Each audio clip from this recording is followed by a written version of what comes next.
Question 9.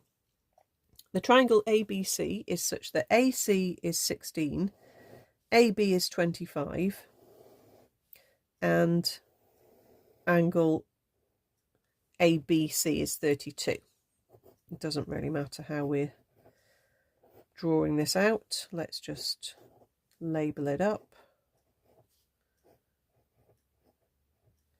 Find two possible values for the area of triangle ABC. Okay, so this one has a 16 and the angle pairing up with it across the triangle. So that means that's little b and that's corner B. That's little c. But because we've got a match of little b and capital B, it's the sine rule. So with that pairing, we can use the 25 along with corner C.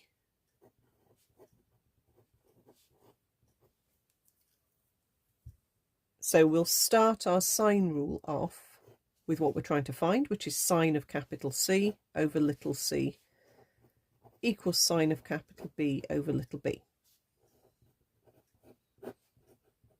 Slot in the 25, and then on the other side, sine 32 over 16.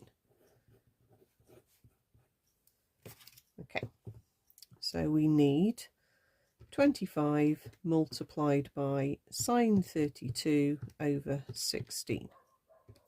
That's sine C, so that's 0.82799, etc. So that gives me corner C as 55.9 degrees. 1 decimal place is enough for angles. Or, because there are two possible angles that work, okay, it could either be 55.9 or 180 minus answer. Because it's sine, we have the obtuse possibility, 124.1. Okay, this is basically the difference between a line and an angle 32 there and a 16 angled sort of outwards or a 16 angled slightly inwards. Okay, there's two different triangles we could construct with an edge of 16. Okay, if the 25 is fixed there, the 32 is fixed in that direction, but yeah, that 16 could be angling, so C is a different angle.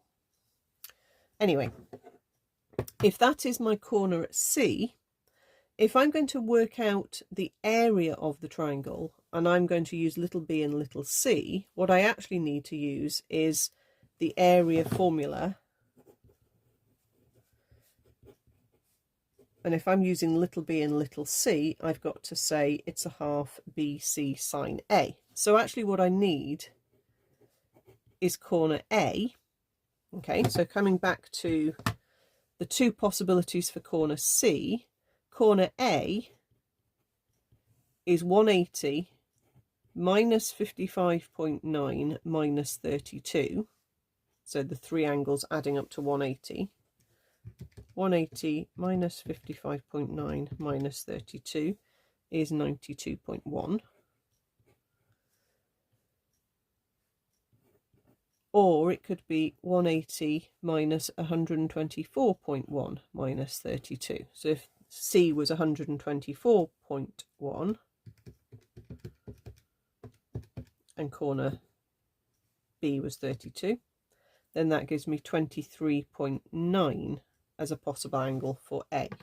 So again, that's what we were saying. You could have this edge here sloping one way or the other way. And that would obviously give a different size for angle A as well.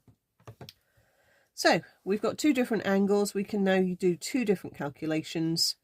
So it's either a half times 16 times 25 times sine of 92.1, or it's a half times 16 times 25 times sine of 23.9.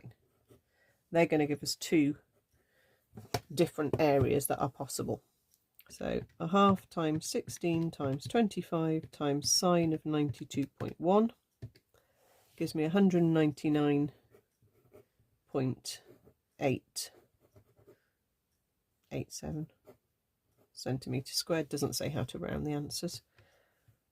Or I've got a half times 16 times 25 times sine of 23.9, which is 81.03. Okay, so we've got two different possibilities. Depending how many decimal places I recorded these two, we might be slightly different here, but to be honest, they were quite happy with answers that rounded to 200 and answers that rounded to 81.